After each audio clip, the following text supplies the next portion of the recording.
Word of Faith Ministry present.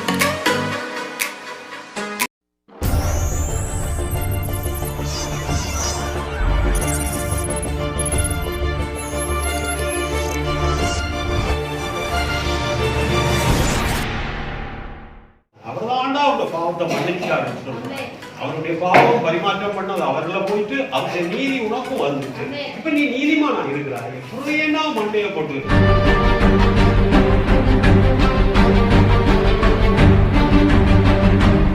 மாதிரி ரெண்டு பேர் தான் ஹீரோ. ஒன்று ஆதாம், இரண்டாவது பிந்தின ஆதாமாகிய இயேசு கிறிஸ்து. பிந்தின ஆதாம் ஒரு முடிவெடுத்தார். அவன் கீழ்ப்படியாம செய்தான். இவர் கீழ்ப்படிந்து கல்வாரிக்கு போய் ஒரு மீட்பை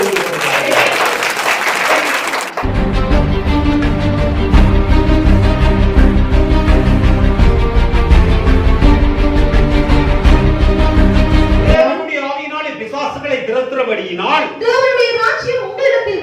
தேவனுடைய ராஜ்யத்தில் பொல்லாங்கன் பிசா இந்த உலகம் பொல்லாங்கனுக்குள்ள இருக்குது. இந்த பொல்லாத உலகத்துக்கு தலைவன் பிசாசு. ஆனால் எங்களுக்கு தலைவன் பிசாசு அல்ல. வானத்தை பூமியை உண்டாக்குகிறது.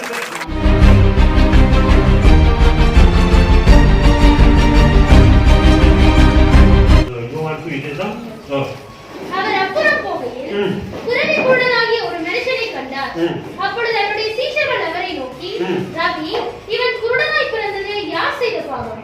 இவன் செய்த பாவமோ இவனை பெற்றவர்கள் செய்த பாவமோ என்று கேட்டார்கள். இயேசு பிரதியுத்தரமாக, அது இவன் செய்த பாவமும் அல்ல, இவனை பெற்றவர்கள் செய்த பாவமும் அல்ல. தேவனுடைய கிரியைகள் இவனிடத்தில் வெளிப்படும் பொழுது இப்படி பிறந்தான். சரி, இத பற்றி அதான் பிரச்சனை. இவன் குருடனா பிறந்ததுக்கு யாரு காரணம்? இவன் செய்த பாவம் சரியான தமிழ் கூட. இவன் செய்த பாவம்னா பிறக்காம அப்படி பாவம் செய்யறது. இவன் செய்த பாவமோ அல்லாட்டி இவனை இவன் செய்யறது இல்லைன்னு சொல்லிட்டா இவங்களோட பிதாமாதாட பாவமா இருக்கு. 3ஆம் 4ஆம் தலைமுறை விசாரிக்கிற சொல்றார், இந்த கற்பனைதான் கை கொண்டால் 1000 தலைமுறைக்கு இலக்கம் செய்தவனா இருக்கிறார். இலக்கம் செய்தவன் அப்படியான அன்புள்ளது. அப்படியெல்லாம் நீங்க சொன்னீங்கன்னா நல்லவர் வல்லவர். அப்ப வல்லவரா இருந்தா ஏன் இதெல்லாம் நடக்கும்? சுனாமி வருது, சின்ன பிள்ளைகளே பிள்ளையா போகுது. 15 வயசு பிள்ளைய எல்லாம் கொண்டு போய் பிள்ளையா நடத்திட்டாங்க. இதெல்லாம் ஏன் வருகிறது? இந்த கொரோனா ஏன் வருகிறது? வல்லவரா இருந்தா தடுத்து நிப்பாட்டலாமே. வல்லவரா இருந்தா தடுத்து வல்லவர் இல்லையா? அவர் நல்லவர் மாத்திரமா? அவர் நல்லவர் மாத்திரமல்ல, அவர் வல்லவர், அவர் அன்புள்ளவருமாய் இருக்கிறார். அப்ப ஏன் தடுத்து நிறுத்தப்படவில்லை? ஏன் அவன் குருடாப்படுறாங்க? ஒவ்வொரு 13ஆம் லூக்கா 13ஆம் அதிகாரம். அப்ப இந்த கேள்விகள் இவர்களுக்குள்ள இருக்குது. எந்த நாளும் இருந்தது. ஏன் இப்படி எல்லாம் நடக்குது? இப்படி எல்லாம் நடக்க இதெல்லாம் ஏன் இருக்குது? அவர் சொல்றார், இந்தவன் குருடா பிறந்தது இவன் செய்தார். சில பேருக்கு குற்ற உணர்வு. நாங்க எப்படி இருக்கிறதுக்கு நாங்க செய்யறப்பா கதவை போட்டுட்டு மண்டையை போட்டு நான் செய்த பாவம். அவர்தான்டா அவருடைய பாவத்தை மன்னிச்சாருன்னு சொல்றேன். அவருடைய பாவம் பரிமாற்றம் பண்ணது அவர்ல போயிட்டு அவருடைய நீதி உனக்கும் வந்துச்சு. இப்ப நீ நீதிமானா இருக்கிறாய். புறையனா மண்டையை போட்டு அதையெல்லாம் கண்ணீரால நிரப்ப கண்ணீரால நிரப்பக்கூடாது. அற்றுமையும் இப்படி யோசிச்சு 24ஆம் அதிகாரம் 3ஆம் வசனம் 4ஆம் வசனம் ஞானத்தினாலே கட்டப்பட்டு விவாதத்தினாலே நிலைநிறுத்தப்படும் அறிவினாலே அறைகளில் அருமையும் இனிமையுமான சகலவித பொருள்களும் நிறைந்திருக்கும். இப்படிலாம் இருக்கும் பாருங்க. வேஸ்ட் பேப்பர் எப்படி தொங்குதுன்னு பாருங்க. வேஸ்ட் பேப்பர் எப்படி தொங்குதுன்னு பாருங்க. அறிவினால அருமையும் இனிமையுமான சகலவித நன்மையினாலும் நிரம்பி இருக்கும். கண்ணீரினால நிரம்பக்கூடாது. அறிவினால அருமையும் இனிமையுமான என்ன வேஸ்ட் ஆயிருக்கோ அடிப்படையில என்ன வேஸ்ட் ஆயிருக்கோ அதை கொண்டு உச்சக்கட்ட பயன் அடையன்னு சொன்னாங்க அட்மினிஸ்ட்ரேஷன். அப்படிதான்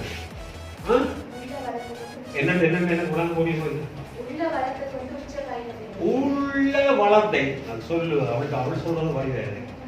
உள்ள வளத்தை கொண்டு உச்சக்கட்ட பலனை அடை. அதுதான் உள்ள வளர்ந்த கொண்டு உச்சம். அப்ப என்ன வீடு அறிவினாலே அறைகள் அறிவினாலே அறைகளில் அருமையும் இனிமையுமான சகலவித பொருள்களும் நிறைந்திருக்கும். அப்படித்தான் இருக்கு பாருங்க. பழைய ஒரு கட்டிடம் எப்படி எங்க வேஸ்ட் பேப்பர் பஞ்சு எல்லாம் எடுத்து எப்படி எல்லாம் செய்து வச்சிருக்கோம்னு பாருங்க. இதுதான் அறிவு. கத்த சொன்ன அறிவு எங்க உள்ளோட எல்லாருக்கும் இருக்கிறதுக்காக நன்றியோடு ஸ்தோத்திரம் ஸ்தோத்திரம் ஸ்தோத்திரம் ஸ்தோத்திரம் ஸ்தோத்திரம். அப்ப அவனுக்கு கில்ட்டி மனதில் ஒரு குற்ற உணர்வு. நான் செய்த பாவத்தின் நிமித்தம் எப்படி வந்திருக்குமா? நான் செய்த பாவத்தின் நிமித்தம் எப்படி வந்திருக்குமா? உண்டு. அப்படின்னு நான் பாவம் செய்யலாட்டா இந்த பிதாமாதா செய்ததா இருக்குமோ? அதுதான் தேவன் சொன்னார், பிதாமாதா செய்தது இல்லையடா, இந்த குற்ற உணர்வுகளை எல்லாம் விட்டுடு விட்டுடு விட்டுடு, குற்ற உணர்வுலாம் விட்டு பிதாமாதா செய்ததும் இல்லை, நீ செய்ததும் இல்லை. தேவன் ஒரு காரியத்தை செய்வதற்காக நான் யார் என்று உணர்த்துறதுக்காக இது நடந்திருக்கு சொல்ல. இப்படி குற்றச்சாட்டுகளுக்கு திருப்பிக்க 13ஆம் அதிகாரம் 4ஆம் வசனம். சீலோவாவிலே கோபுரம் விழுந்து 18 பேரை கொன்றதே, எருசலேமில் குடியிருக்கிற மனுஷர் எல்லோரிலும் அவர்கள் குற்றவாளிகளாய் இருந்தார்கள் என்று நினைக்கிறீர்களோ? அப்படி அல்லவென்று உங்களுக்கு சொல்லுகிறேன், நீங்கள் மனம் திரும்பாமல் போனால் எல்லோரும் அப்படியே கெட்டுப் போவீர்கள் என்றார். சீலோவாவில் ஒரு டெலிகாம் டவர் மாதிரி வந்து ஒரு டவர் அப்படியே சரிஞ்சு விழுந்து 18 பேர் செத்து போயிட்டாங்க. நம்ம ஆளுநர பழக்க வழக்கங்கள் தானே பாருங்க, எவ்வளவு சனம் இருக்க. இவங்க 18 பேர் சாகிறது காரணம். இவன் அப்படி, இவன் இந்த அப்பன் அப்படி. அப்பன் மாத்திரம் இல்லை, அம்மாவும் அப்படி. சொல்லுவாங்களோ சொல்ல மாட்டாங்க. அவர் சொன்னார், அவங்க கொஞ்சம் நீங்க உங்களோட அவங்க குற்றவாளி அப்படி எழுதி இருக்கு. திருப்பி வாசி. சீலோவாவிலே கோபுரம் விழுந்து 18 பேரை கொன்றதே, எருசலேமில் குடியிருக்கிற மனுஷர் எல்லோரிலும், அதாவது கோமாங்குளத்துல குடியிருக்கிற உங்களை விட அவர்கள் குற்றவாளிகளாய் இருந்தார்கள் என்று நினைக்கிறீர்களோ? உக்குளாங்குளத்துல டவர் இருக்கு. உக்குளாங்குளத்துல விழுந்தவர்கள் குற்றவாளிகள். உக்குளாங்குளத்துல டவர் இருக்கிறதுக்காக சொல்றாங்க. உக்குளாங்குளத்தை குற்றப்படுத்த இல்லை. உக்குளாங்குளத்துல டவர் விழுந்ததால கூமாங்குளத்துல இருக்கிறவர்கள் குற்றமற்றவர்களா? அப்படி இல்லை. குற்றவாளிகளாய் இருந்தார்கள் என்று நினைக்கிறீர்களோ? அப்படி அல்லவென்று உங்களுக்கு சொல்லுகிறேன். அப்படி அல்லவென்று நான் சொல்லுகிறேன். அப்படி அல்ல. விளங்கிட்டா? ஒருவரையும் குற்றப்படுத்தாதீங்க. எவன் மேல் இறங்க சித்தமா இருக்கிறானோ அவன் மேல அவ்வளவுதான். வேற ஒரு கதையை கருவை. அவன் அவரே மன்னிச்சுட்டார், அவரே மன்னிப்பு கொடுத்துட்டார், அவரே ஜட்மெண்ட் கொடுத்துட்டார். பிறகே நீ கள்ளன் காவாளி குற்றவாளி இவரை பற்றி தெரியுமா? விவாதத்தில் தோத்தவன் சொல்றார், விவாதத்தில் தோத்தவன் விதவான் விதண்டாவாதம் பண்ணுவான். மயில் கதை மயில் கதையை கதைக்குவான். கதைக்க தெரியாட்டி அவரை தெரியுமா இவரை தெரியுமான்னு அப்படி கைக்கப்படாது. பைபிள் கதை கைக்க போறோம், பைபிள் கதையே கைக்கும். விளங்கிட்டா? அப்ப ஏன் இதெல்லாம் நடக்கிறீங்க? தேவன் சும்மா இருக்கார். அப்படி எல்லாம் நடக்குது, ஒரு நாள் நடக்குது, அநியாயம் நடக்குது, அப்படி எல்லாம் நடக்குது. தேவன் அப்படி இருக்கிறதுக்கு காரணம் இல்ல. தேவனுக்கும் அதற்கும் சம்பந்தமே. 3ஆம் அதிகாரத்துல தேவன் ஆதியாகமம் 3ஆம் அதிகாரத்துல சர்வ வல்லமுள்ளவன் ஆதாம் என்னத்துக்கு பேர் வைக்கிறானோ அதுவே பேராயிட்டு ஒழுங்காத்தான் உண்டாக்கி ஆதாம் உண்டாக்கி போட்டு அவைகள் எல்லாம் கீழ்ப்படுத்தி ஆண்டுகொள் சொன்னார். கீழ்ப்படுத்தி ஆண்டுகொள் சொன்னா, கீழ்ப்படுத்தி ஆண்டுகொள்னா தமிழ் விலங்கு கீழ்ப்படுத்தி என்றா இப்ப நீ நடந்து போறதுக்கு தூரமாயிருந்ததுண்டா அந்த தூரம் இன்னும் கஷ்டப்படுத்துமாயிருந்தா தூரத்தை மேற்கொள்றது கொண்ட கண்டுபிடி. கொண்ட சைக்கிளை கண்டுபிடி. அப்படி சைக்கிள் கஷ்டமா இருந்தா மோட்டர் சைக்கிளை கண்டுபிடி. மோட்டர் சைக்கிள் கஷ்டமா இருந்தா காரை கண்டுபிடி. கார் கஷ்டமா இருந்தா ஹெலிகாப்டரை கண்டுபிடி. அதுதான் கீழ்ப்படுத்தி ஆண்டுகொள். சும்மா சொல்லோடு முதல்ல வாசிச்சுட்டு விட்டுறோம். கீழ்ப்படுத்தி ஆண்டுகொள்.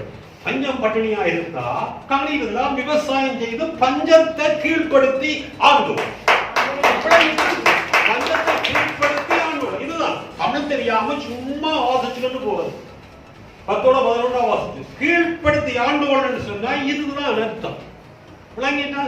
போய் பாருங்க, 500 கிலோமீட்டர் கொழம்புக்கு நடந்து போய் பாருங்க, எத்தனை நாள் ஆகும் மட்டும். அப்ப தூரம் எங்களை கலைக்க பண்ணுதுன்னா அவன் கீழ்ப்படுத்தி ட்ரெயினை கண்டுபிடிச்சா எல்லாத்தையும் கிறிஸ்தவர்கள்லாம் கண்டுபிடிச்சார். விளங்கிட்டா? வசனம் அப்படியெல்லாம் அதிகாரம் கொடுத்த ஆதாம் பாவம் செய்ததுனால எனக்கு எல்லாமே கீழ்பட்டிருக்குது, எல்லாமே கீழ்பட்டிருக்க எனக்கு மேல ஒருவர் என்னத்துக்கு இருக்க வேணும்? அவரை தள்ளி விட்டுட்டு நான் போயிட்டு நான் மேல போயிட்டு நினைச்சதால தள்ளப்பட்டதால ஒரே 5:19 ரோமர் 5:19 ஒரே மனுஷனாக ஒரே மனுஷனுடைய கீழ்ப்படியாமையினால் அநேகர் பாவிகளாக்கப்பட்டது போல ஒருவருடைய கீழ்ப்படிதலினாலே அநேகர் நீதிமான்களாக்கப்படுவார்கள். இதை நீங்க விளங்கிக் கொள்றீங்க. பாருங்க, ஒரே மனுஷன் கீழ்ப்படி எப்படி எங்களை பாவியாக்கும்? ஆனா இந்த நாட்டுக்கு ஒரு ஜனாதிபதி இருக்கிறார். ஜனாதிபதி ஒரு முடிவெடுத்தா இந்த நாட்டு மக்களுக்கு எல்லாம் பொருந்துதான். நானா முடிவெடுத்தேன் அல்லாடி நீங்களா முடிவெடுத்தீங்க? ஜனாதிபதி முடிவெடுத்தார். ஜனாதிபதி சட்டத்தை இயக்கி ஒரு முடிவெடுத்தா அந்த முடிவு இந்த நாட்டுக்கே பற்றி பிடிக்குது, அப்படி பரவி போகுது. அதே மாதிரி 2 பேர் தான் ஹீரோ. ஒன்று ஆதாம், இரண்டாவது பிந்தின ஆதாமாகிய இயேசு கிறிஸ்து. பிந்தின ஆதாம் ஒரு முடிவெடுத்தார். அவன் கீழ்ப்படியாம செய்தான். இவர் கீழ்ப்படிந்து கல்வாரிக்கு போய் ஒரு மீட்பை உண்டு பண்ணினார். இது பிந்தின ஆதாம் செய்த வேலை. அப்ப இதுதான் பிரச்சனை. பாவ பிரச்சனையால ஜனங்கள் அலைமோதிக்கின்றது. அப்ப அலமோதிக்கின்ற ஜனத்தை விடுவிப்பார் யாரு? இயேசு கிறிஸ்து வந்து தேவனுடைய மகிமையை வெளிப்படுத்தபடியாக அவரை விடுவித்தார். அப்ப மிச்சாங்களோட பிரச்சனை என்ன? நீ அந்த நிலைக்கு வளராம இன்னமும் சூப்பி பிடிச்ச மாதிரி குழந்தையா இருக்கிறார். 8ஆம் அதிகாரம் 19ஆம் வசனம். 8ஆம் அதிகாரம் 19ஆம் வசனம்.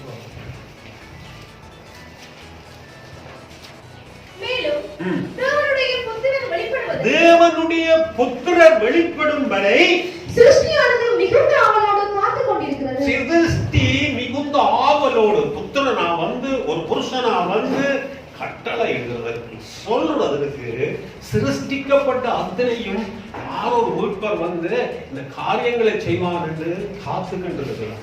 நீ அந்த நிலைக்கு வளர இல்லைன்னு சொல். அந்த நிலைக்கு வளராம இன்னும் குழந்தை நிலையிலே இருக்கிறார்.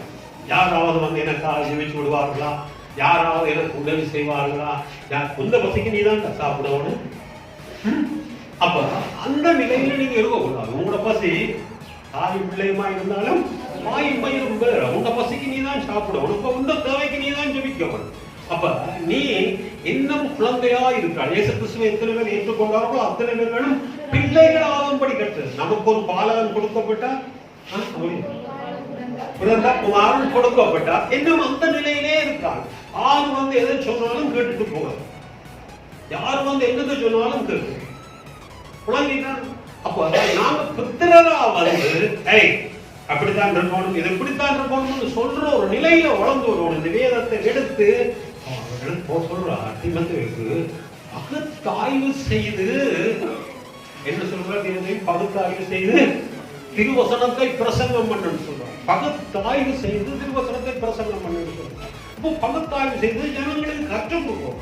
ஜனங்களுக்கு வசனத்தை கற்றுக் கொடுத்தா ஜனங்கள் வசனத்தை கொண்டு தாங்களே வாழப்படும். இந்த நாம புத்தகத்துல அவர் சார்லஸ் கேப்ஸ் என்ற ஒரு பெரிய தேவ மனுஷன் நிரம்ப எழுதி இருக்கிறார். அதுல எந்த சர்ச்சுக்குள்ள எழுதி இருக்கிறத பாருங்க.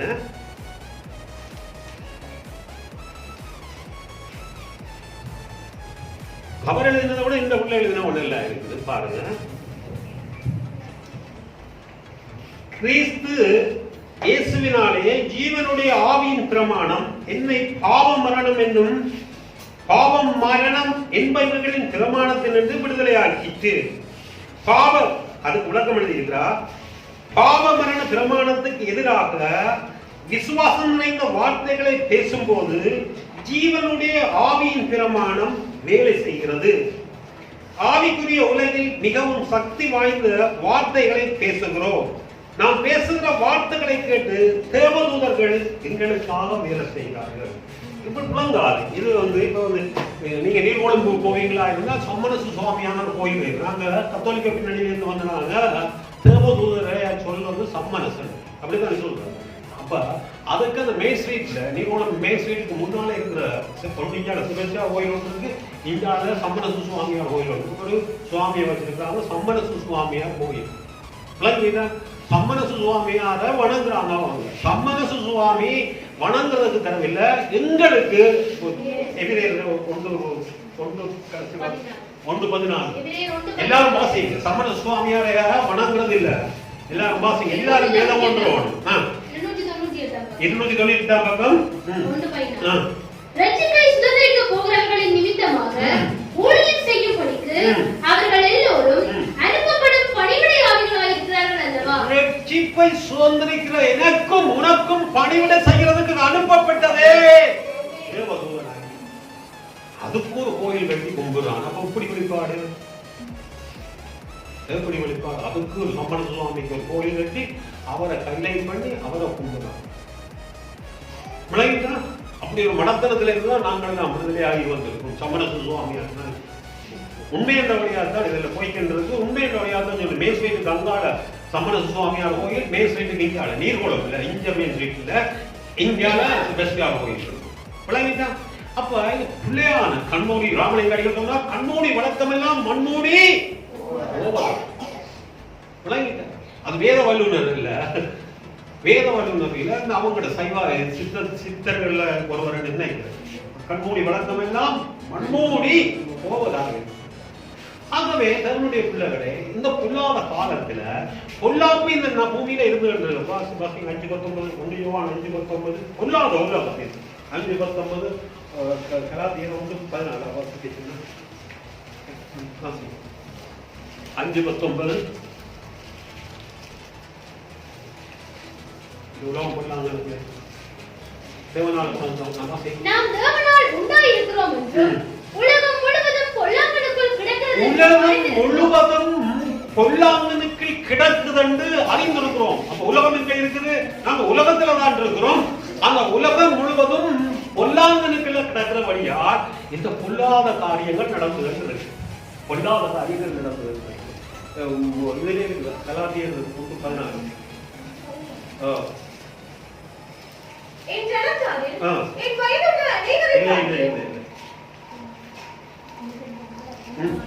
1:4 பாத்தீங்க. அவர் நம்மை இப்பொழுது இருக்கிற பொல்லாத பிரபஞ்சத்திலிருந்து இப்போது இருக்கிற பொல்லாத பிரபஞ்சத்தில் இருந்து விடுவிக்கும்படியாக நம்முடைய பிதாவாகிய தேவனுடைய சித்தத்தின்படியே நம்முடைய பாவங்களுக்காக தம்மை தாமே ஒப்புக் கொடுத்தார். சாத்தானை சாத்தான் துரத்தினால் தனக்கு விரோதமாய் தானே பிரிவினை செய்கிறதா இருக்குமே. அப்படி செய்தால் அவன் ராஜ்யம் எப்படி நிலை நிற்கும்? நான் பெயர் செல்வனினால் பிசாசுகளை துரத்தினால் உங்கள் பிள்ளைகள் அவைகளை யாரை துரத்துகிறார்கள்?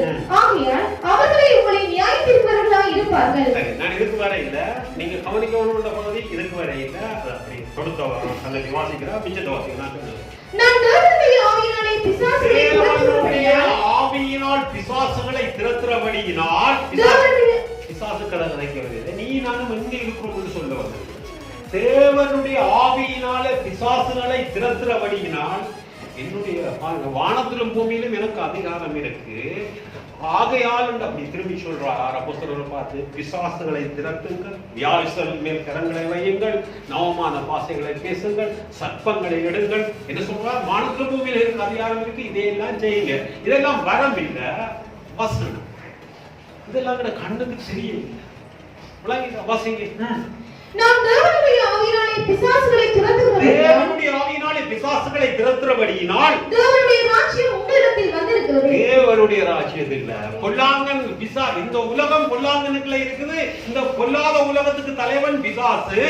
ஆனால் எங்களுக்கு தலைவன் பிசாசு அல்ல.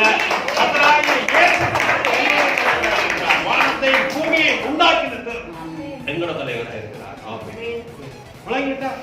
அவர் இருக்கிறார். அவற்ற ராஜ்யத்துல நாங்க இருக்கிறோம். ஆகவே ஜபத்துல நாங்க காரியங்களை சொல்ல கரெக்டா எத்தனை பேருக்கு ஜபிக்கிறது. ஜபத்தை பற்றி ஒரு பிரச்சனை போய்கிட்டே 52வது மாதம் ஜபிச்சுக்கிட்டு இருக்காங்க. 52வது மாதம் இந்தியாவில் ஜபிச்சுக்கிட்டு இருக்காங்க. எழுப்புதல் எப்படி வரணும், அப்படி வரணும், இப்படி வரணும். அதுக்கு எதிராக சொல்றது மீடியாக்கெல்லாம் சோசியல் மீடியா அதுல கேட்கிறதும் பேசுறதும் இப்படியே பேசிக்கிட்டு இருந்தாங்க. அப்ப ஜெபம் பண்ணால் என்ன பாருங்க, ஆதாம் தேவனோட இருக்கும் போது ஜெபிச்சான். என்ன ஜெபிச்சான்? ஏதேன் தோட்ட உறவு என்றும் தொடர வேண்டும். ஏதேன்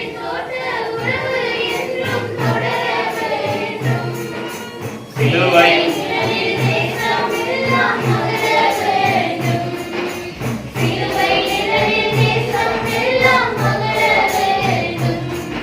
அப்ப ஏதேன் தோட்டத்துல குளிர்ச்சியான வேளையில தேவனோடு பேசின ஜெபிச்சாங்க சொல்லுங்க. எந்த தேவையும் இருக்க இல்லை, அவரோட உறவாடுறது, தனிப்பட்ட முறையில உறவாடுறது தேவனோட பரிசுத்த ஆவியானவருடைய ஐக்கியம் என்று சொல்றாரு. அந்நியோமி ஐக்கியம், அவருடைய ஐக்கியம் இருக்கணும் என்று 13 கடைசி 2 குழந்தைய 13 கடைசியில் சொல்ற பரிசுத்த ஆவியானவருடைய ஐக்கியம் எங்களுக்கு வேணும் சொல்லியிருக்கிறார். அப்ப ஐக்கியம், ஒருவரோட ஐக்கியப்படுறதா இருந்தால் அவரோட பேசும். அவரோட பேசாம எப்படி ஐக்கியம் வேணும்? அப்ப தேவனோட பேச வேணும். உங்களுக்கு இந்த லாக்டவுன் காலத்துல இப்படி எல்லாம் ஜெபிச்சீங்கன்னு கேட்டா என்ன சொல்ல போறீங்களோ எனக்கு தெரியாது. என்ன செய்யலாம் வாசிச்சீங்கன்னா என்ன சொல்ல போறீங்களோ தெரியாது. அப்ப தேவனுடைய காரியத்துல ஈடுபாடா இருக்கும். தேவனுடைய காரியத்துல நாங்க தேவனுடைய ஜனங்களாயிருக்கும். எதை செய்தாலும் தேவனுடைய காரியங்களை முன்னிட்டு நாங்க செய்யணும். விளங்கில அப்ப கத்தோலிக்கத்துல கேட்கிறது, சாவான மரணத்திலும் சடுதி மரணத்திலும் சாவான பாவத்திலும் இருந்து என்னை காத்துக்கொள். ஜெபிக்கிறான். என்னத்தை ஜெபிக்கிறான்? 91 ஜெபிக்கிறான். பகலில் பறக்கும் மத்தியானத்தில் சங்காரமாக்கும். இதை தனவும் சொல்லணும். இதை நீங்க சொல்றீங்களா? வாதையின் கூடாரத்தை அணுகாது கொள்ளாது எனக்கு நீங்கடா என்று சொல்லிருக்க, வானத்தையும் பூமியை உண்டாக்கின வார்த்தையை பேசிக்கின்றீங்க. அது ஆக்கும் சக்தியா புறப்பட்டு போய் அது வல்லமையான காரியங்களை நடப்பிச்சு திரும்ப. பேசுறீங்களா? இல்ல. பேசுறீங்களா? இல்ல. இரவில் உண்டாகும் பயங்கரத்துக்கும் பகலில் பறக்கும் விபத்துக்கும் அந்த டிப்பரால் அடிக்கிற அதால் அடிக்கிற இதால நொறுக்குற விபத்துக்கும் இருளில் நடமாடும் கொரோனாவுக்கும் சங்காரத்துக்கும் பயப்படாது. யாருக்கு பயப்படாது? கர்த்தருடைய உன்னதமானவருடைய மறையில் இருக்கிறவங்க சர்வவல்லவருடைய சும்மா வந்துட்டு முகத்தை காட்டி பிரசன்ஸ் என்று சொல்லிட்டு போறதில்லை. அது ஒரு ஈடுபாடு இருக்கும், அதுல ஒரு விருப்பம் விளங்கிட்டு, அதுல ஒரு விருப்பம் இருந்து அதுல தங்கி இருக்கிறவன் ஒரு பிரசன்னத்துல இருந்து சொல்றவன் விளங்கிட்டான். அந்த காரியங்களை செய்யறவனுக்கு வந்து கிடைக்குமா? அப்ப தேவனுடைய வார்த்தையை சொல்லுவோம். அப்ப ஜெபிக்கிற நேரத்துல என்ன உணவு சகட்டு மேனிக்கு சும்மா அழக்கூடாது. ஜெபிப்போம் என்று சொன்ன உடனே கண்ணமோட எண்ணத்துக்கு கவனம் செய்தராக இருக்கிறது. ஜெபிப்போம் தலையா புரிஞ்சோன்னு உனக்கு தெரிஞ்சு வைப்பான். ஜெபிக்கிறேன்னா அழுகிறதே வந்துட்டு வியாதி அழுது. ஏன் அளவன்? அப்பா உங்களை வார்த்தை சொல்லுதே. உன்னதமானவருடைய மறைவில் இருக்கிறவர் சர்வ வல்லவருடைய நிழலில் தங்குவான் என்று சொல்லப்பட்டிருக்கிறார்கள். என்னுடைய வீட்டை சுற்றிலும் தூதர்கள் சுற்றிலும் தந்தை பாளையம் இறங்கி என்ன காக்குறாங்க. ஏன் சொல்லாம சொல்லு. வைத்தியம் சொல்றோம், அவன் சொல்றோம், இவன் சொல்றோம், அதையெல்லாம் கதைக்கிறீங்க. ஒரு நாளைக்கு எத்தனை ஆயிரம் சொல்லு கதைக்கிறீங்க. தேவன வார்த்தையை கதைக்கிறீங்களா? வார்த்தை எப்படி சொல்லுதே ரெண்டு யாருடையாவது போன்றது பேசுறீங்களா? வார்த்தை எப்படி சொல்லுங்க, வார்த்தையை சொல்லிப்பாரு உனக்கு அப்படி சொல்றீங்களா? இல்ல. வார்த்தையை அறிக்கை செய்யப்படும். கர்த்தருடைய வார்த்தை எடுத்து அறிக்கப்படும். ஜெபம்னு சொன்ன உடனே விழிப்பிரவு ஜெபத்துல போய் கூட ஐயோ இந்த புருஷனோட இம்சையா இருக்கு, இந்த கொஞ்சாதியோட இம்சையா இருக்குது, இந்த வீட்டுல பிரச்சனையா இருக்குது, அதா இருக்கு, இதா இருக்குன்றது ஜெபம் முடிஞ்சிருக்கு. என்னத்தை சொன்னாய்? விடியும் என்னத்தை சொன்னாய்? பிரச்சனையை தான் சொல்ற. தேவன் சொல்றார் பிரச்சனையை சொல்லு. அந்த பிரச்சனையை பார்த்து சொல்லு. பேருந்து சமுத்திரத்தில் போகும். அந்த பிரச்சனையிட சொல்லு. வியாதி நீ அப்படி நினைக்காத, உன்னை விட என்னுடைய ஏன் சொல்றாங்க? அவங்க இவன் சொல்ல வைத்தியரின் அறிக்கை எல்லாம் ஒழித்து போகும். வைத்தியருக்குள்ள இல்ல, வைத்தியர் நான் சொல்ல வைத்தியருடைய அறிக்கையை எல்லாம் ஒழித்து போகும். மருத்துவ சாஸ்திரம் சொல்லுது இவன் செத்து போயிடுவான். வேத சாஸ்திரம் சொல்லுது ஆயுசு நாள் பூரணமாகும், அதை விட தீர்க்காயுசு உண்டாகும். வானத்தின் சட்டத்தை நம்புறேன். அவருடைய ஆளுமைக்கு கீழே இருக்கிறார். அவர்களின் சட்டத்தை நான் நம்பி ஏற்றுக்கொள்றேன். அப்படியே அப்படியே ஆகட்டும் என்று ஏற்றுக்கொள்கிறார். வார்த்தையானது மாம்சமாய் மாறி எருசலேமில் நடந்துச்சு. அப்ப உன்னில நாட்டப்பட்ட வார்த்தை உன்னை புது சிருஷ்டியா மாத்தி. யாரோ ஒரு ஆள் சொன்ன வார்த்தை, நீ சைவமாயிருந்தாய், ஒரு பௌத்தமாயிருந்தாய், ஒரு இஸ்லாமியனா இருந்தாய், உனக்கு ஒரு வார்த்தைய நாங்க சொல்லி நாட்டினோம். அந்த வார்த்தை இன்னைக்கு ஒரு மறுபடியும் பிறந்த ஒரு கிறிஸ்தவ சகோதரனா ஒரு புது சிருஷ்டியா மாத்திட்டே. அப்ப ஆகவே வார்த்தையை சொல்லு. பிரச்சனை வார நேரத்தை சொல்லுங்க. வாதையின் கூடாரத்தை அணுகாது, பொல்லாப்பிற்கு நேரிடாது என்று வார்த்தைகளை அறிக்க பண்ணுங்க. பிரச்சனைக்கு பதில பேசுங்க. பிரச்சனையை பேசிக்கிட்டு பிரச்சனையை பார்த்து சொல்லுங்க. என்னுடைய பிள்ளைகள் எல்லாம் கத்தரால போதிக்கப்பட்டிருப்பார்கள், அவருடைய சமாதானம் பெருசா இருக்கும் பதில சொல்லுங்க. தேவன் அப்படித்தான் சொல்ற. 11ஆம் அதிகாரம் மார்க் 11ஆம் அதிகாரம் 23ஆம் எவனாயிலும் இந்த பிரச்சனையை பார்த்து நீ பெயர்ந்த சமுத்திரத்திலே தள்ளுண்டு போ என்று சொல்லி. கவனிச்சுக்கொள்ளுங்க, சொல்றது அப்படி சொல்றது. தேவையில்லாத கதைகளை சொல்லாதீங்க, தேவன் கதையை சொல்றது. இந்த வாயிலா தேவன் வார்த்தையை சொல்லி ஒன்று கையில சொல்ல ஒன்று ஆக்ஷனையும் காட்டுங்க. அல்லாட்டி நிதிர வந்துடும். ஆக்ஷனையும் காட்டு. ஒன்று சொல்லி தான் சொன்னபடியே நடக்கும் என்று, தான் சொன்னபடியே ரெண்டு நடக்கும் என்று தன் இதயத்தில் சந்தேகப்படாமல் விசுவாசித்தால் அவன் சொன்னபடியே ஆகும் என்று. எத்தனை தரம்? 3 தரம் சொல்லிட்டு 3 தரம் சொல்லிட்டு சொல்லி சொல்லி சொல்லி சொல்லி விசுவாசிச்சா ஒரு தரம் தான் சொல்லிக்கிற விசுவாசத்தை சொன்னால் அவன் சொன்னபடியே ஆகும் என்று மெய்யாகவே உங்களுக்கு சொல்லுகிறேன். நம்ப மாட்டேன். அப்படி நடந்துருமா? அப்படி நடந்துரும்ன்றதுக்காக சொல்றேன், மெய்யாகவே சொல்றேன். மெய்யாகவே சொல்றேன். அடுத்தது ஆகையால் காரியம் இப்படி இருக்கிறபடியால் மேல நான் சொன்னனே, காரியங்கள் சொல்லு சொல்லு சொல்லுன்னு சொன்னனே. ஆதலால் காரியம் இப்படியா இருக்கிறபடினால் நீங்கள் ஜெபம் பண்ணும் போது அவர்களை கேட்டுக்கொள்வீர்களோ, எவற்றை சொல்லிக் கொள்வீர்களோ. எந்த தமிழ்ல எந்த டிரான்ஸ்லேஷன்? எந்த டிரான்ஸ்லேஷன்? அது அப்படியே இருக்கட்டும், மதம் மாத்த வேண்டாம். எந்த டிரான்ஸ்லேஷன்? நீங்கள் ஜெபம் பண்ணும் போது எவைகளை சொல்லிக் கொள்வீர்களோ அவைகளை பெற்றுக்கொள்வோம் என்று விசுவாசியுங்கள். அவைகளை பெற்றுக்கொள்வோம் என்று விசுவாசியுங்கள். அப்பொழுது அவைகள் உங்களுக்கு உண்டாகும் என்று சொல்லுகிறேன். அப்பொழுது அவைகள் உங்களுக்கு உண்டாகும் என்று சொன்னவர் யாரு? வானத்தையும் பூமியையும் உண்டாக்கின சர்வ வல்ல தேவன் சொல்கிறார். அவர் சொன்ன வார்த்தைகள் எழுத்து வடிவில புத்தகத்திலே இருந்தா புத்தகத்திலே எழுத்து வடிவில இருந்து புரியுதா? அதை எடுத்து சொல்லிதான் வார்த்தையானது மாம்சமாய் மாறும். அப்ப பிள்ளைங்க வார்த்தையை சொல்லணும். அப்ப என்ன வார்த்தையை சொல்ல வேணும்?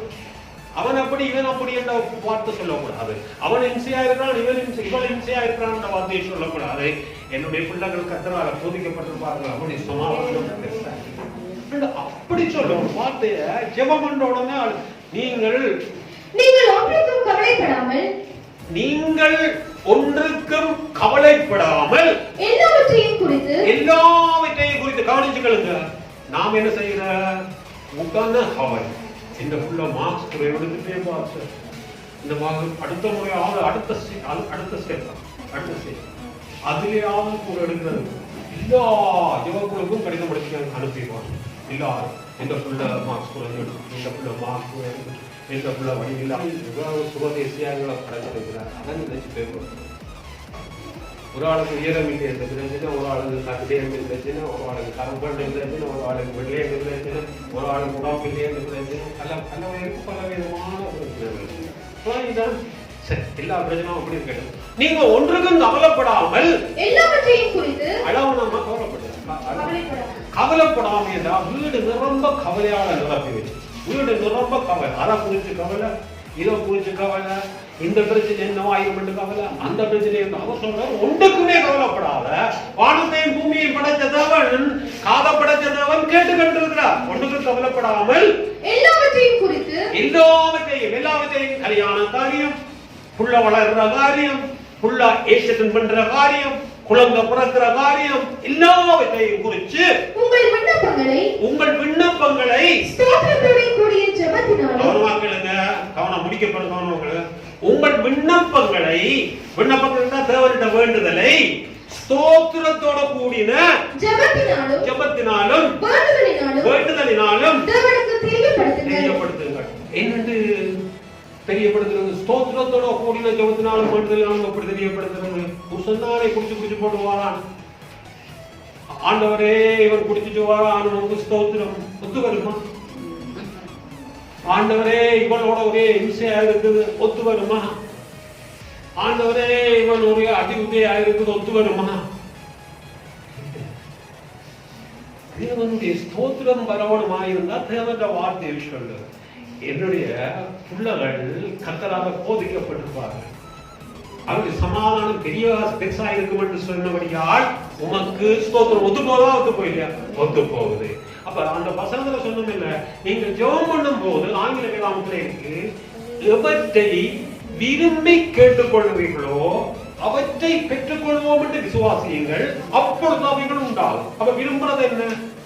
புருஷன் அடிக்கிறது விருப்பமா? புருஷன் சாராயத்தோட விட்டு வாரது விருப்பமா? வீட்டுக்கு இம்சையா இருக்கிறது விருப்பமா? வீட்டுக்குள்ள கலபலமா இருக்கிறது விருப்பமா? என்ன இருக்கும்?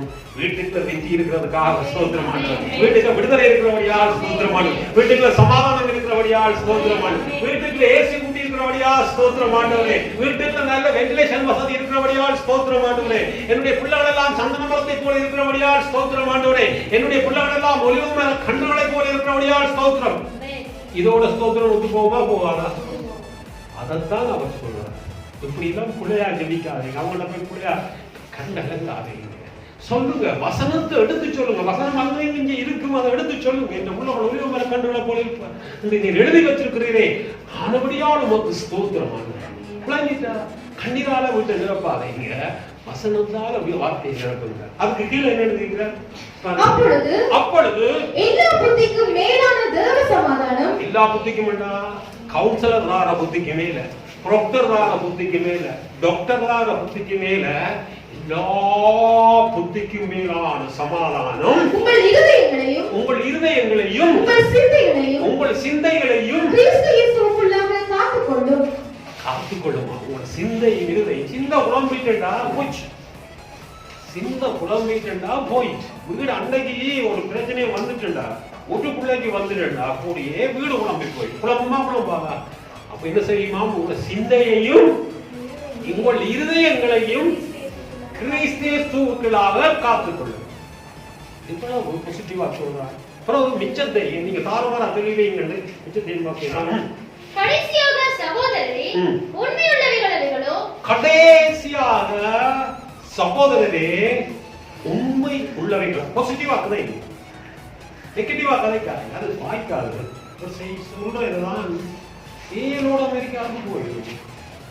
ஏலே சரியாடு, ஏலோ எல்லாம் எடுத்து புறத்தி செய்து அமெரிக்காவுக்கு போயிடும்.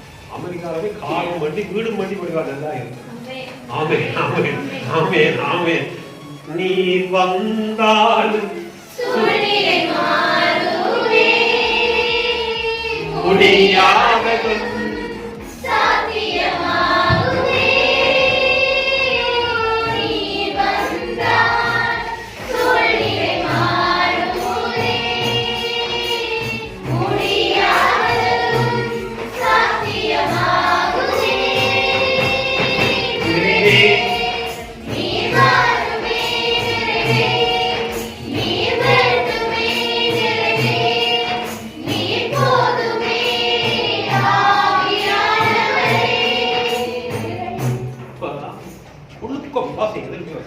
அவரே எழுதி தந்திருக்கேன். காரமாரான வார்த்தைகளை பேசிடக்கூடாது.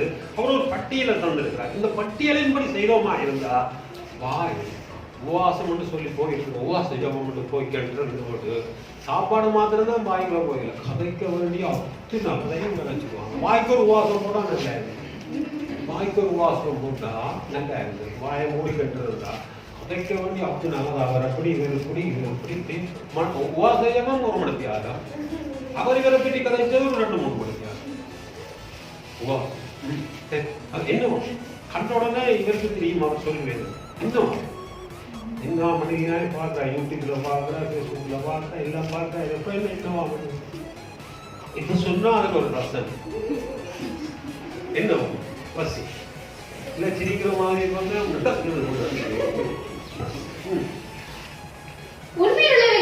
உண்மையுள்ளவைகளோ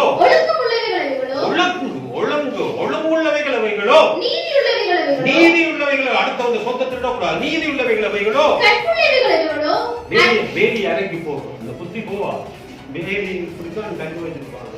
அங்க ஒரு வேலை சரியா இருக்கு, இங்க ஒரு வேலை இருக்கு. அந்த கத்தியால் அப்படி அப்படி எடுத்து அது சரியால் வீங்கிக்கிட்டு அங்க ஆடுவாங்க. அடுத்தவங்க அதெல்லாம் செய்ய விடாமன்னு சொல்றாங்க. எல்லாம் புரிய மாத்தாங்க. நீதி உள்ளவைகள் அவைகளோ கற்புள்ளவைகள் அவைகளோ அன்புள்ளவைகள் அவைகளோ நற்கீர்த்தி உள்ளவைகள் அவைகளோ புண்ணியம் எதுவோ புகழ் எதுவோ அவைகளையே சிந்தித்துக் கொண்டிருங்கள். அப்படிங்களே சிந்திக்கிட்டான். ஒரு பட்டியலே இருக்கார். இதுகளே பேசி இதுகளே செய்வீங்களா இருந்தா காரியங்கள் சாத்தியமா முடியாததும் சாத்தியமா. வானத்தையும் பூமியும் உண்டாக்கின வார்த்தை கீழே எழுதியிருக்கிறார். சகோதரி எழுதியிருக்கிறார். இதை இல்ல ஒரு சகோதரி எழுதியிருக்கிறார். அந்த வார்த்தையை தேவதூதன் ஏந்திக்கிட்டு போய் காரியத்தை வாய்க்கப்படுவான். தேவன் வார்த்தையை நீ பேசினியா இருந்தா அந்த தேவதூதன் அந்த வார்த்தையை எடுத்துக்கட்டும்.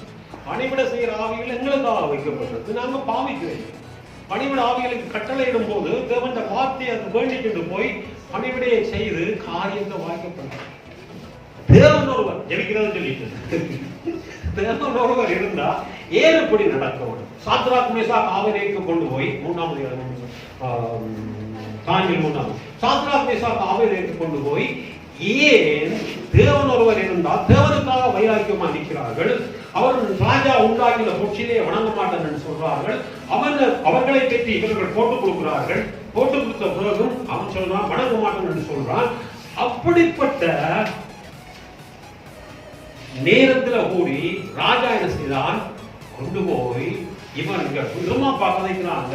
வழக்கமா போடுற கொலை தண்டனை வழக்கமா போடுற நெருப்பை விட கீட்டை விட 7 மடங்கு அதிகமாக்கும்.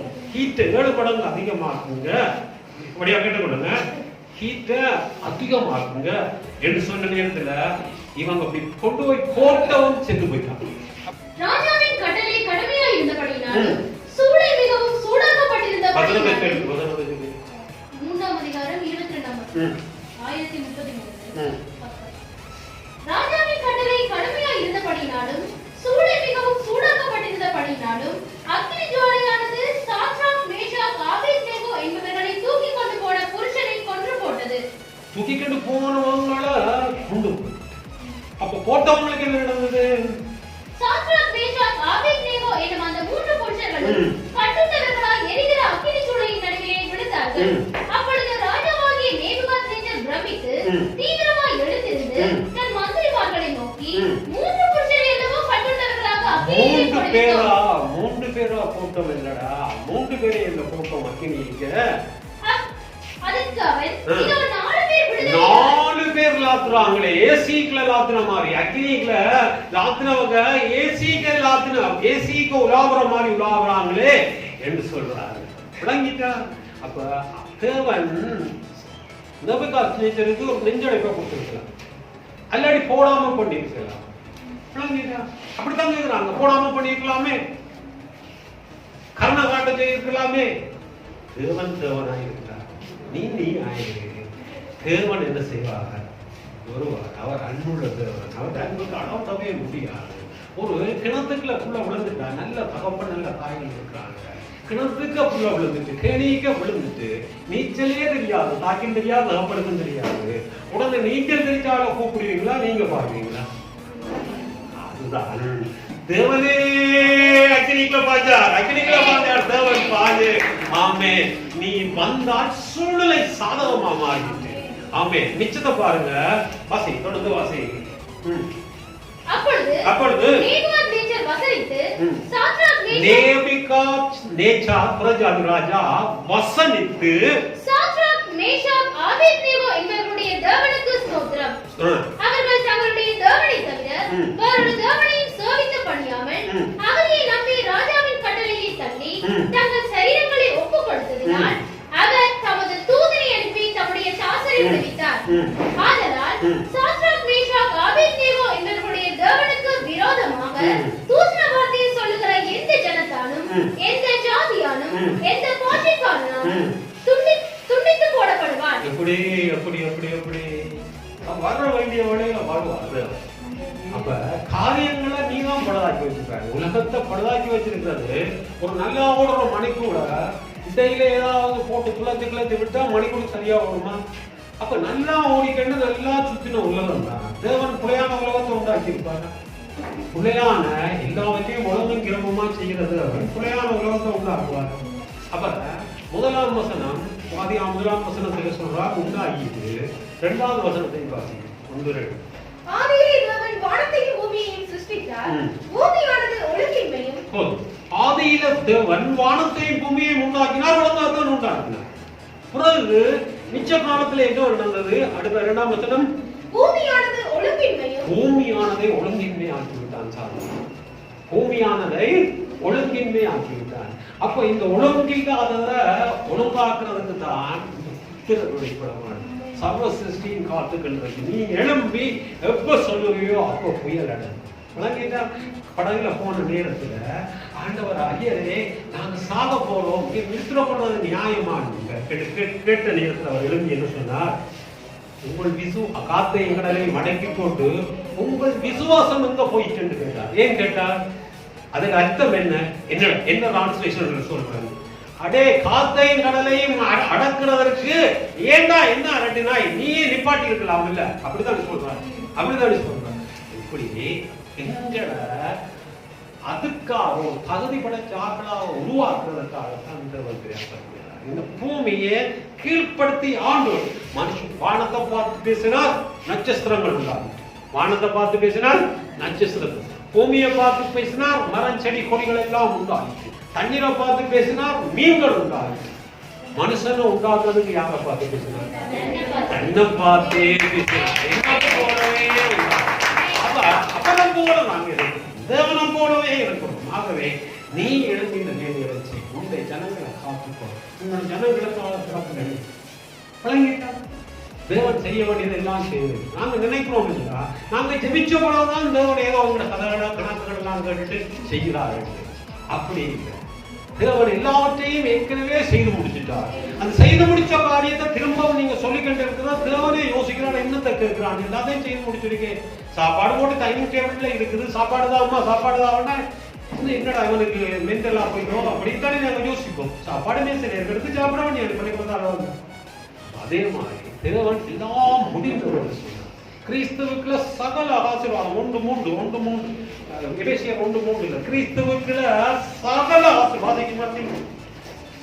அவர் கிறிஸ்துவுக்குள் உன்னதங்களிலே ஆவிக்குரிய சகல ஆசீர்வாதங்களினாலும் ஆசீர்வதித்திருக்கிறார். அதை கிளைம் பண்ணி எடுக்க வேண்டியதா அந்த பொருள். இது எனக்குரியது, எனக்கு சொந்தமானது. விளங்குதான் விளங்க இல்லையா? எனக்கு சொந்தமானது கிளைம் பண்ணி எடுக்கிறத விட்டுட்டு ஆண்டவரை ஆசீர்வதியும் ஆபிரகாமுடைய ஆசீர்வாதம் உனக்கு வாரதுக்காகத்தான் கல்வாரிங்க. அவர் அன்புள்ள தேவன். எப்படி அன்புள்ள தேவன் என்றா, அவர் இருந்து கட்டளை கூட இல்லாத இவன் அப்படி பிரிச்சு விடு, இவன் அப்படி பிரிச்சு விடு, இவன் அங்க விடு, இங்க விட பிரிச்சு விட ஆனே தன்னுடைய குமாரனே அனுப்பினார். அனுப்பி நீ அவமானப்படக்கூடாததுக்காக கல்வாரியில் அவர் அவமானப்பட்டார். நீ நல்லதை சுடுத்துவதற்காக அவர் நிர்வாணமாக இருந்தார். நீ வியாதியிலிருந்து சுகமாகுவதற்காக அவர் காயப்பட்டார். உன்னுடைய துக்கங்களையும் உன்னுடைய பாரங்களையும் அவர் கண்மையில சுமந்து கொண்டார். கடைசி சொட்டு ரத்தத்தையும் அவர் சிந்தி உன்னை விட்டு கொண்டார். இதை கிளைம் அடிச்சது நான் இயேசுவிற்குள்ள எனக்கு பயமே இல்லை. அவர் செய்து வச்சதெல்லாம் எனக்கு சொந்தம் என்று சொல்லுவாங்க. ஜெபம் இப்படித்தான் இருக்கணும் இருக்கணுமே ஒழிய சும்மா அழுது புலம்பி அப்படி இப்படி எல்லாம் சொல்லுவாங்க. ஆண்டவரே நீதிமான் வாஞ்சிக்கிறது அவனுக்கு கொடுப்பேன் என்று சொல்லப்பட்டிருக்கு. அப்படியே நடக்கிறதுக்காக அவனுக்கு ஸ்தோத்திரம் ஆண்டவர் அப்படித்தான் சொல்லுவான். ஜெபம் அல்லாடி என்னன்னு ஸ்தோத்திரம் வரும். நீ விரும்புறத கேடு சொன்னா விரும்புறது என்னத்தை கேட்கும்? அலங்கத்துக்கு சமாதானம் இருக்கட்டுமா, அரண்மனைக்கு சுகம் உண்டா இருக்கட்டுமானவரே, வீடு அப்படி இருக்கட்டுமானவரே, மற்றவன் வீட்டை கட்டிப்பார், கட்டின வீட்டை திரும்பி பாருன்னு சொல்றான். அப்படி இருக்கட்டுமே ஆண்டவரே, வீடு இருக்கட்டுமே என்று ஏன் விரும்ப கூடாது? பாவியுடைய ஆஸ்தி நீதிமானுக்கு வைக்கப்பட்டிருக்கு சொல்லப்பட்டிருக்கு. பாவிதான் நாங்க நீதிமான்களா இருக்கோம். எங்களுடைய பாவம் இயேசு விட்ட போயிட்டு இயேசுடைய நீதி எங்கள்கிட்ட வந்துட்டு அவர் எனக்காக மரித்து எனக்காக அடக்கம் பண்ணப்பட்டு நான் நீதிமான் ஆகிறதுக்காக உயிரோடு எழுந்திருக்கிறேன். அப்ப இப்ப யாரு நீதிமான்? நான் நீதிமான். அப்ப பாவியுடைய ஆஸ்தி தியானிக்க துவங்க. அப்படி சொல்லி கொண்டிருக்க பாவிய ராஸ்தி எல்லாம் கைமாற துவங்கிது. உன்னை வின் பண்றதுக்கு ஒருவனுமே இருக்க முடியாது. 85 லட்சம் தான் இஸ்ரேல் ஜனங்கள் இருந்தாங்க. அவனை வின் பண்றதுக்கு இந்த உலகத்துல ஒருவனுமே இல்லை. அமெரிக்காவே பயமுறுத்துறவனா இருக்கிறான். விளங்கிட்டால் ஆகவே நாங்களும் ஆவிக்குரிய இஸ்ரவேல் எவர்கள் 3:29 நீங்கள் கிறிஸ்துவுடையவர்களானால் ஆபிரகாமின் சந்ததியாயும் வாக்கு தத்தத்தின்படி சொத்துரிமைக்காரனா இருக்கீங்க. நீங்கள் கிறிஸ்து இயேசு உடையவர்களானால் ஆபிரகாமின் சந்ததியாயும் வாக்கு தத்தத்தின்படி சொத்துரிமைக்காரராக இருக்கீங்க. சொத்து அந்த அவருடைய சொத்துக்கு உரிமைக்காரராக. அப்ப எங்களுடைய ஜெபங்களை நாங்க மாற்றுவோம். நடந்ததெல்லாம் நடந்தவைகளாக இருக்கு. லாக்டவுனோட கழிச்சு விட்டுருவோம் எல்லாத்தையும். எனக்கு புதிய ஒரு வாழ்க்கையை ஆண்டவரே, நான் ஆபிரகாமுடைய சந்ததியை சொல்லப்படுறேன். ஆபிரகாமுடைய சந்ததி ஆண்டவரே, ஆபிரகாமுடைய ஆசீர்வாதம் சொத்துரிமைக்கு நான் சொந்தக்காரனா இருக்கிறேன். ஆண்டவரே, எனக்கு குறைவில் கர்த்தரின் மேய்ப்பராக இருக்கிறவனே எனக்கு தாட்சி இந்த குறைவில் என்று சொல்ல அந்த வார்த்தை எத்தனையோ மனம் உண்மையான வானத்தை எப்பவே உண்டாக்கின வார்த்தை எழுத்து வடிவே இருக்கு. அந்த வார்த்தை இண்டையில இருந்து சொல்ல துவங்கிடுங்க. இந்த அடிப்படையில ஜெயிக்க துவங்கிடுங்க. அவர் என்னுடைய சகாயரா இருக்கிறார். தேவன் என்னுடைய சகாயரா இருக்கக்கூடிய நான் பயப்பட மாட்டேன். அவர் சொல்லி இருக்கிறத நாங்க சொல்லலாமே சொல்லியிருக்கு. நான் சொல்ல என்ன வேதம் சொல்லுது அந்த வசனத்தை கடைசியா வாசிச்சு முடிச்சிருவோமா? அதோட 13ஆம் அதிகாரம் 5ஆம் வசனம்.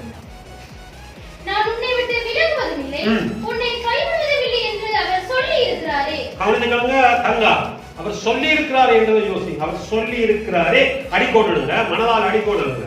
சொல்லி இருக்கிறாரே, அதனாலே நான் தைரியம் கொண்டு கர்த்தர் எனக்கு சகாயர், நான் பயப்பட மாட்டேன். கொரோனா எனக்கு என்ன செய்யலாம் என்று சொல்லலாம். அவர் சொல்லி இருக்கிறத சொல்லலாம். அவர் சொல்லி இருக்கிறாரே அத நீ எடுத்து சொல்லலாமே. இப்ப சொல்லுவோம்.